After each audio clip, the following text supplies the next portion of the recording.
গতকালকে জানিয়েছিলাম তিনটি ট্রলার খুঁজে পাওয়া যাচ্ছে না, ডায়মন্ড হারবার থেকে মাছ ধরতে বেরিয়ে নিখোঁজ হয়ে গিয়েছিল।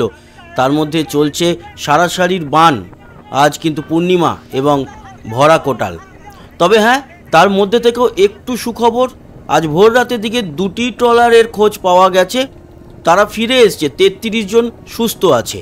তবে এখনও একটি ট্রলার কিন্তু খোঁজ নেই। এবং বলে রাখি, টোটাল 49 জন মিসিং ছিল, তাদের মধ্যে 33 জনের খবর পাওয়া গেছে, তারা সুস্থ আছেন। বাকি আর একটি ট্রলার, তারা কিন্তু 16 জন মিসিং রয়েছে এখনও পর্যন্ত, যা খবর। এই বিষয়ে খবর এলে জানাবো। অন্যদিকে ডিভিসি আবারও কিন্তু জল ছাড়ল। দুটো পাঞ্চেত, মাইথন সব ব্যারেজগুলো মিলিয়ে 1.5 লক্ষ কিউসেক জল ছাড়া হয়েছে। এর জন্য কিন্তু আবারও প্লাবিত হতে পারে আমাদের অনেক অঞ্চল। যেরকম মূল এর থ্রেডনিং এরিয়ার মধ্যে রয়েছে, তা হচ্ছে গিয়ে পশ্চিম বর্ধমান, এছাড়া হাওড়া, হুগলি, কিছুটা নদিয়া এবং দক্ষিণ 24 পরগনা, উত্তর 24 পরগনার কিছু অঞ্চল, বাঁকুড়ার কিছু অঞ্চল, অনেক জায়গা প্লাবিত। আপনারা জানেন এই মুহূর্তে কিন্তু প্রচুর জায়গায় জল জমে আছে। তার মধ্যে এই ডিবিসির ছাড়া জলে প্লাবিত হতে পারে, এই আশঙ্কা রয়েছে। মেদিনীপুর, অবশ্যই মেদিনীপুরের নাম তো বলতেই হবে, মেদিনীপুর, ঘাটাল, এই সমস্ত জায়গায় আবারও কিন্তু জল প্রবেশ করতে পারে। জল তো অলরেডি প্রবেশ করেই আছে। এই নিম্নচাপের মধ্যে, নিম্নচাপ সবে বেরিয়েছে, এখনও অবধি ঝাড়খণ্ড থেকে একটু মধ্য ভারতের দিকে এগোচ্ছে। এই সময় দাঁড়িয়ে আবারও একটি নিম্নচাপে চোখ রাঙানি আমাদের বাংলার উপরে। পরিস্থিতি কোন দিকে যে যাবে। দক্ষিণ 24 পরগনার প্রচুর বাঁধে ফাটল ধরেছে, মেরামতের কাজ চলছে। এই হচ্ছে পরিস্থিতি, যে যখন ফাটল ধরে, জল ঢোকে, তখন মেরামত করতে হয়। আর আগে পুরো বছর ধরে সবাই গাব জাল দেয়। সাধারণ মানুষের বাড়ি ভেসে যায়, তখন গিয়ে বাড়ি আটকানো, বাঁধ যেখানে ভেঙে যাচ্ছে সেই অঞ্চলের উপরে তখন নজর পড়ে। আর সারাটা বছরে নজর দেওয়া যায় না যখন বর্ষা থাকে না, কারণ এরপরে আবার নিম্নচাপ আসছে, আবারও কিন্তু অন্যরকম পরিস্থিতি। আর ডিবিসি তো জল ছাড়বে, লকগেট অটোমেটিক খুলে যাবে, ওর উপরে দোষারোপ করে লাভ আছে? ওভারফ্লো হলে জল ছাড়তে বাধ্য হবে লকগেট। চলে আসি এই ওয়েদার কি বলছে, ম্যাপ কি বলছে। দেখতে পাচ্ছি যে এই যে নিম্নচাপ একেবারে ঝাড়খণ্ড থেকে মধ্য ভারতে বেরিয়ে গেছে, উত্তরপ্রদেশের দিকে রয়েছে, এলাহাবাদের কাছে। সেখানে বেশ খানিকটা বৃষ্টি হচ্ছে। আমাদের পশ্চিমবঙ্গ অবশ্যই এই মুহূর্তে পরিষ্কার এবং বাংলাদেশ পরিষ্কার, ত্রিপুরাও পরিষ্কার আছে। আসামের কিছু জায়গায় সামান্য একটু মেঘ দেখা যাচ্ছে গুয়াহাটির দিকে। এবার আমরা চলে আসি বৃষ্টি ও বজ্রমুডে। দেখুন, বৃষ্টি ও বজ্রমুডে এলে বোঝাই যাচ্ছে যে আমাদের উত্তরপ্রদেশের কাছে এখনও কিন্তু এলাহাবাদ অঞ্চলে, তারপরে বারাণসী, ফতেপুর, রেওয়া, মধ্যপ্রদেশ, এই জায়গাগুলিতে এখনও বেশ খানিকটা বৃষ্টি হচ্ছে। তার সাথে ঝোড়ো হাওয়াও রয়েছে। ঝড়ের গতিবেগ খুব একটা বেশি নয়, কত হবে 25-28 থেকে 30 কিলোমিটার। কিন্তু সেটা তো বেরিয়ে গেছে। আমাদের এই দক্ষিণবঙ্গ, বাংলাদেশের দক্ষিণ এবং ত্রিপুরার উপরও বেশ খানিকটা বৃষ্টি দিয়ে গেছে। এর পরবর্তী সময় আবারও আপনাদের জানিয়ে রাখি, শনিবারের পর থেকে আবারও পরিবর্তন আসবে। তবে আগামী 2-3 দিন আপাতত কোনো বৃষ্টি নেই। হয়তো ছিটেফোঁটা একটু বুধবার রাতের দিকে ত্রিপুরাতে হলো, খুব ছিটেফোঁটা, তার জন্য বড় কিচ্ছু ব্যাপার হবে না। বৃহস্পতিবার একটু ছিটেফোঁটা বৃষ্টি ওই ত্রিপুরার দিকে আছে, আর বাংলাদেশের কুমিল্লা, সিলেটের দিকে এই বৃষ্টিগুলো না হওয়ার সম্ভাবনা বেশি, আর হলেও খুব সামান্য, বলার মতো নয়। কিন্তু তারপরে পরিবর্তন রবিবার থেকে কিন্তু আমরা পরিবর্তন দেখতে পারবো আবার আমাদের বাংলায়। আর শুরুটা সেই চিটাগাং, মহেশখালী, টেকনাফ, সেন্ট মার্টিন ওই দিক থেকে শুরু হবে এবং বাংলাদেশের একেবারে মনপুরা, হাতিয়া, যে দ্বীপগুলো, লালমোহন, কলাপাড়া, মঠবাড়িয়া, পিরোজপুর, বরিশাল, মতিরাট, এই যে মাদারীপুর, লোহাগড়া, যশোর, এই সমস্ত জায়গার উপরে আগে এফেক্ট পড়বে। ঢাকা, কুমিল্লা, সেনবাগ, ফেনী, ত্রিপুরাতেও এফেক্ট পড়বে, হয়ে তারপর আমাদের দক্ষিণবঙ্গে আবারও প্রবেশ করবে। রবিবার সকাল থেকে মূলত বাংলাদেশের উপর এফেক্টটা শুরু করবে এবং ভারী থেকে অতি ভারী যে বৃষ্টিটা, সেইটা লক্ষ্য করা যাবে রবিবার দিন সকালের পর থেকে। প্রথমে এই টেকনাফ, সেন্ট মার্টিন, কক্সবাজার, তারপর আস্তে আস্তে করে এগোবে বাংলাদেশের দক্ষিণ উপকূলে একেবারে বরিশাল, খুলনা, মঠবাড়িয়া, তারপরে সন্দ্বীপ, মনপুরা, যে দ্বীপগুলো আছে, হাতিয়া, ভোলা, এইসব হয়ে মঠবাড়িয়া, তারপরে কলাপাড়া, খেপুপাড়া হয়ে সুন্দরবনের মধ্যে দিয়ে এগোবে।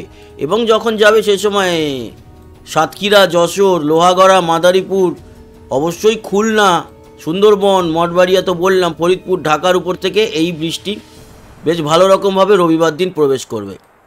যাওয়ার সময় ভারী থেকে অতি ভারী বৃষ্টি একেবারে মধ্য বাংলাদেশেও দেবে। আর পশ্চিমবঙ্গে প্রবেশের সময় বাংলাদেশের সুন্দরবন, শ্যামনগর, সাতক্ষীরা, যশোর, লোহাগড়া, খুলনা, শৈলকুপা এই অঞ্চলের উপরে ভালো বৃষ্টি দিয়ে আমাদের পশ্চিমবঙ্গে প্রবেশ করবে। আর পশ্চিমবঙ্গে প্রবেশ হচ্ছে গিয়ে রবিবার সন্ধ্যের পর থেকে। প্রবেশের সাথে সাথেই কি সুন্দরবন, গোসাবা, এছাড়া দক্ষিণ চব্বিশ পরগনার প্রচুর অংশ, উত্তর চব্বিশ পরগনা, টাকি, হিঙ্গলগঞ্জ, এদিকে হাবড়া, বনগাঁ, তারপরে নদিয়ার বেশ কিছু অঞ্চলে প্রথমে শুরু হবে। তারপর প্রবেশ করবে আমাদের কলকাতার দিকে। কলকাতা ভারী থেকে অতি ভারী বৃষ্টি। কলকাতা, দক্ষিণ চব্বিশ পরগনা, উত্তর চব্বিশ পরগনা, নদিয়া শান্তিপুর, তারপরে চাকদা, কৃষ্ণনগর, এদিকে হুগলি চন্দননগর, চুঁচুড়া, এদিকে পান্ডুয়া, উত্তর চব্বিশ পরগনা, বনগাঁ, হাবড়া, খড়দা, কলকাতা, হাওড়া, উলুবেড়িয়া, বাগনান, এদিকে তমলুক, কোলাঘাট, হলদিয়া, বারুইপুর, জয়নগর, মাজিলপুর, গোসাবা, নামখানা, হলদিবাড়িতেও ভালো বৃষ্টি, দীঘা, মন্দারমণিতেও হবে, খড়গপুর, এদিকে বর্ধমান, কাটোয়া, নলহাটি, মুর্শিদাবাদ ভারী বৃষ্টি দেখুন। এছাড়া বাংলাদেশেও কিন্তু বৃষ্টি থাকবে, সিংড়া, মহাদেবপুরের দিকে রাতের দিকে বৃষ্টি রবিবার রাতে। আর একেবারে যে বাংলাদেশের দক্ষিণ বাংলাদেশ পরিষ্কার হয়ে যাবে তা না, সুন্দরবন, তারপরে এদিকে মঠবাড়িয়া, মংলা, জিয়ানগর, বাগেরহাট প্রচুর বৃষ্টি আছে।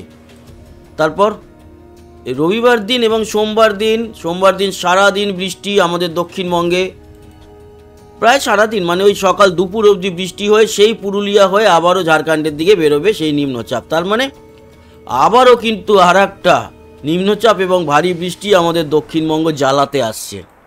একেতেই ডিবিসির জল, এই নিম্নচাপের জল, ভরা কোটাল, সারাসারির বান, তার মধ্যে আজ হচ্ছে গিয়ে মঙ্গলবার, আর 4-5 দিন বাদে আবার একটা নিম্নচাপ আমাদের দক্ষিণবঙ্গে ধেয়ে আসবে।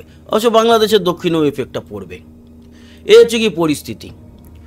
বৃষ্টির পরিমাণ আপাতত যেটা দেখা যাচ্ছে, বৃষ্টি কিন্তু আমাদের একেবারে বেঙ্গল জোনই বলা যেতে পারে নেই।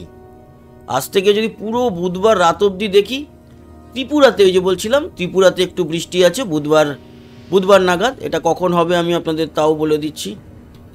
আমরা এটা দুপুর 3টে থেকে রাত 3টে, কাল দুপুর 3টে অবধি করি।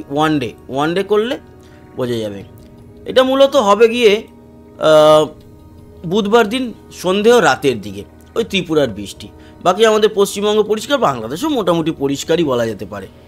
বৃহস্পতিবার দিনটা যদি দেখি, তাহলে আমাদের দক্ষিণবঙ্গে কলকাতার দক্ষিণে একটু ছিটেফোঁটা বৃষ্টি আছে, বাংলাদেশে একটু ছিটেফোঁটা, ঢাকা, সিলেটের দিকে রয়েছে, চিটাগাংয়ের দিকে সামান্য বৃষ্টি রয়েছে। তো শুক্র, শনি এমন কিছু কোথাও বৃষ্টি নেই, এইগুলো উল্লেখযোগ্য কিছু নয়। শনিবার থেকে একটু পরিস্থিতি বদল হবে বাংলাদেশের দক্ষিণে, চিটাগাং, মহেশখালীর দিকে। রবিবার দিনকে আমাদের দক্ষিণবঙ্গ এবং বাংলাদেশের দক্ষিণে বেশ ভালো রকম বৃষ্টি আছে। রবি ও সোমবার এই দুটো দিন আমরা কিন্তু আমাদের দক্ষিণবঙ্গে ভালো বৃষ্টি দেখতে পারবো। এই হচ্ছে গিয়ে পরিস্থিতি। আপাতত উত্তরবঙ্গে সেরকম কোনো উল্লেখযোগ্য বৃষ্টি নেই। তাপমাত্রা আজকে ওই 32-33-33-এর মধ্যে আমাদের দক্ষিণবঙ্গ, উত্তরবঙ্গ কিন্তু ওই 33-এর মধ্যেই আছে, দার্জিলিং শুধু 25। এই হচ্ছে গিয়ে তাপমাত্রা 32-33-এর মধ্যে পশ্চিমবঙ্গ। বাংলাদেশ পুরোটাই 33, 32-33-এর মধ্যে পুরো বাংলাদেশ। চিটাগাং, মহেশখালী 29-30, কলাপাড়ার দিকটা 31, বাট ওই 32-33-এর মধ্যে বাংলাদেশ। ত্রিপুরা 32-33-এর মধ্যে, শিলচর 33 এবং আসামের গোয়ালপাড়া, গুয়াহাটি 32 থেকে 34-এর মধ্যে, তেজপুর 34, বাকি সব জায়গাতেই 33-এর মতো। তো বন্ধুরা, এই ছিল আপডেট। আশা করি কাজে লেগেছে। সঙ্গে থাকবেন, সাবস্ক্রাইব করে লাইক শেয়ার করবেন, কমেন্ট বক্সে আপনার গুরুত্বপূর্ণ মতামত জানাবেন। আসি আবার দেখা হবে। সবাই ভালো থাকবেন, সুস্থ থাকবেন, টাটা।